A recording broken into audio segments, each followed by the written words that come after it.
Hello everyone, आप सभी को करने अकेडमी में स्वागत है।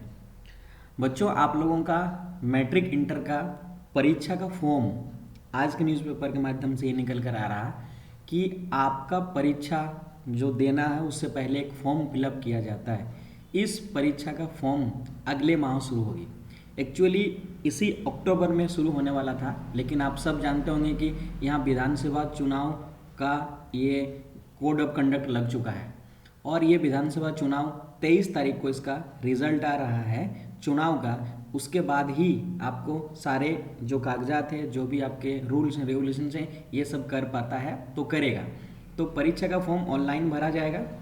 दूसरा बात है, यहाँ पे मैट्रिक का, इंटर का और कक्षा 9वीं और 11वीं का सबका एग्ज़ाम आपका जो है फॉर्म फिलअप जो होना शुरू होना है ये नवंबर से होगी। और याद रखिएगा 23 तारीख से बाद ही होगी। सारे स्कूल वाले आपको यहाँ पे आपको भरवा दिया जाएंगे, लेकिन ऑनलाइन फॉर्म भरना है।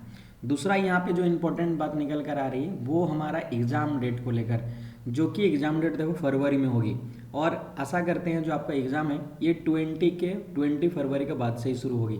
तो आपके पास ज़्यादा समय नहीं है, जहां आप कह सकते हो 3 to 4 मंथ्स है।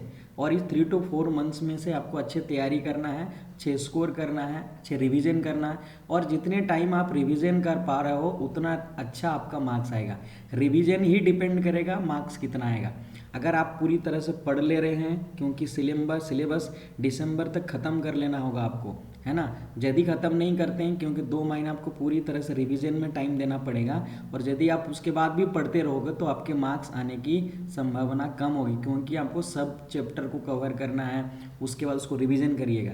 बिना रिवीजन का कुछ नहीं हो सकता। और यहाँ पे आप ये जानते होंगे कि इस बार आपके 30 मार्क्स ऑब्जेक्टिव के क्वेश्चंस पूछे जाएंगे, जो कि ऑब्जेक्टिव क्वेश्चन करना आसान नहीं है।